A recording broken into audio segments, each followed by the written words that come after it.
Hello, my dear friends and my dear students. How are you? I hope you're fine.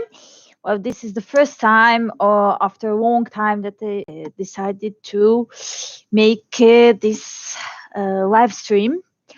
And this time I decided to speak about very, I would say, interesting mistakes made by other users. Um, so maybe after this video, some other teachers would come up with something also more interesting and more curious. I don't know. But there are kind of two mistakes that I find like extremely curious and really interesting. So I'm going to share with you. So the first mistake is made by my very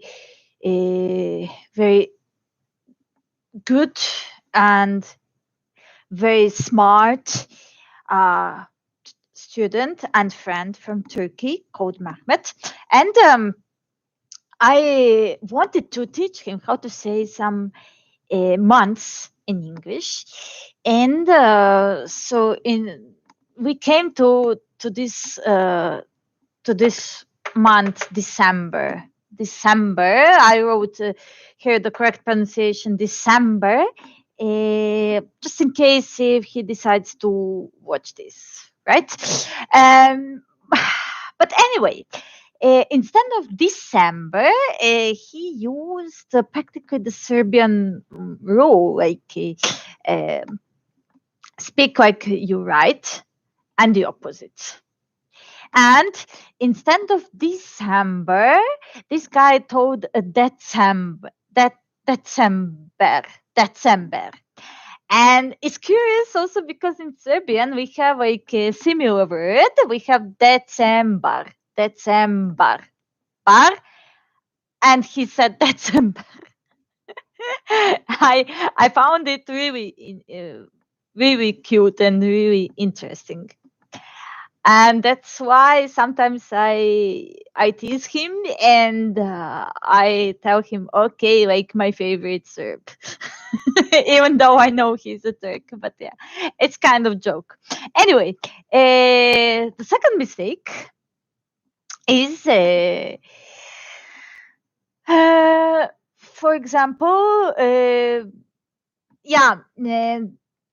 For socks because actually I used to work with 6 years old child. She was from the US and I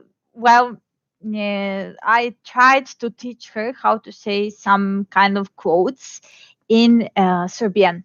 Hello, Recep.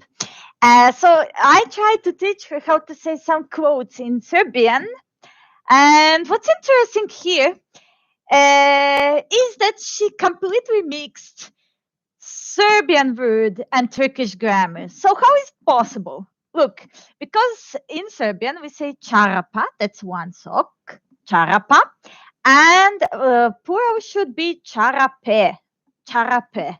That's plural. So we change A to E. But what this girl did was like that. She said charapuar. So I think Turks would laugh with that because in Turkish they say çorapuar, çorap and çorapuar. Is it correct, Recep? I think it is. So basically, that's why she kind of mixed it even without realizing that, and it was extremely cute to me. So. Mm, so then I decided to joke with this girl and also with this with her mom, and by telling I think Turkish is kind of jealous here. So the Turkish language also wants to be with you, right? Okay. Anyway, so I would also like to ask you guys if you noticed anything like this, like very sweet or pretty much interesting that you share here, write down with me. Okay.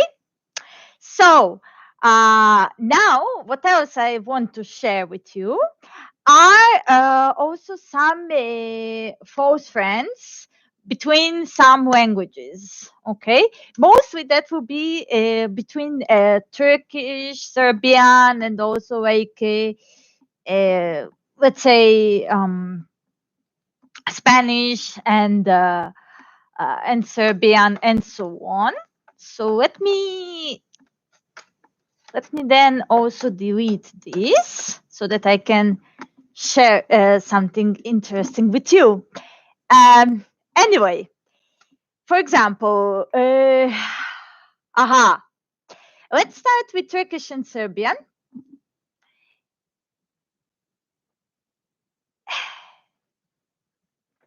For example, guess what? We have actually the same word, yatak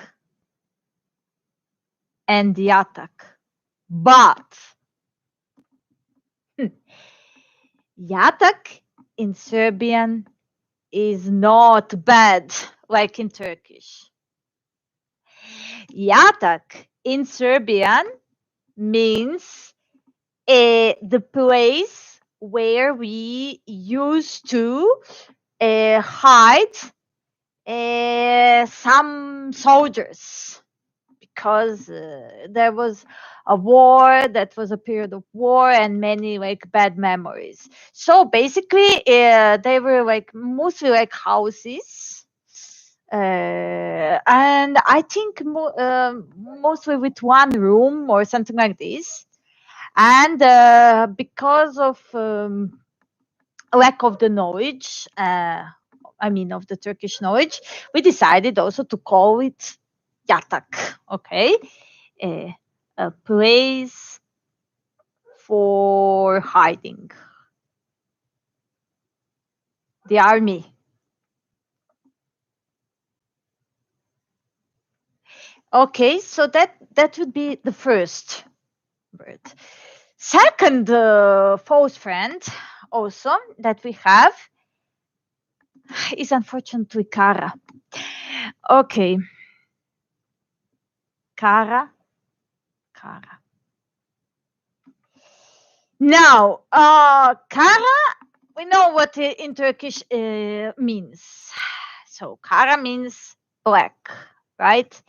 But Kara in Serbian has completely different meaning. So basically, number one, Kara means penis.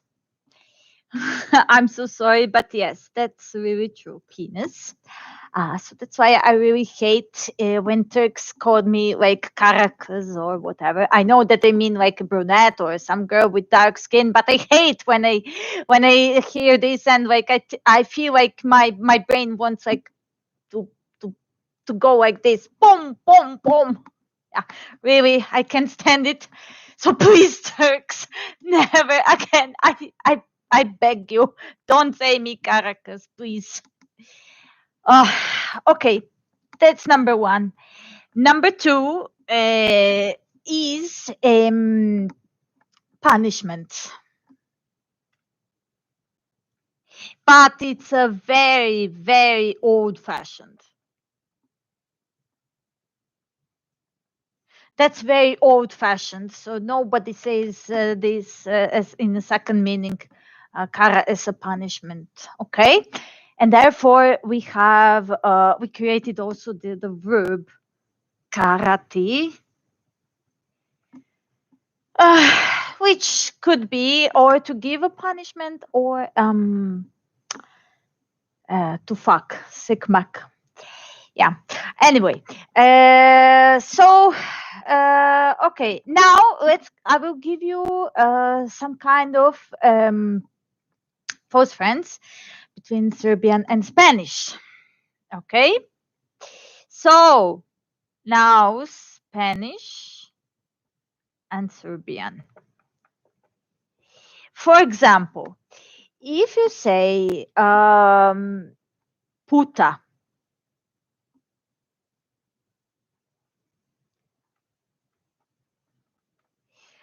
Okay, so puta in Spanish means bitch. In Serbian, if you say puta, it means times or multiplied with, okay? Times multiplied with, okay? And for example, also what is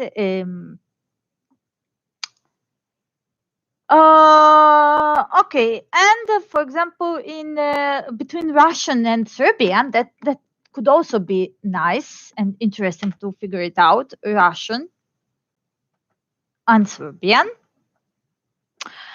For example, we have живот in Russian. Живот. And in Serbian, we say život. So in Serbian, we put stress here, život. In Russian, they put stress here, život. Now, it really sounds the same, almost the same, but here's the difference. In Russian, život means stomach. What would in Turkish mean mide? In Serbian, život means life. Okay, hayat.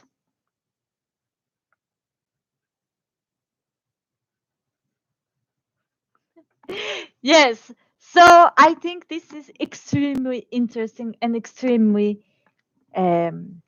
funny. Please, if you find any false friend that you liked pretty much, that you find interesting, that you find it curious, and that you simply would like to share with us, please don't hesitate to write it down in the comment. And of course, let me know what you think about this live stream.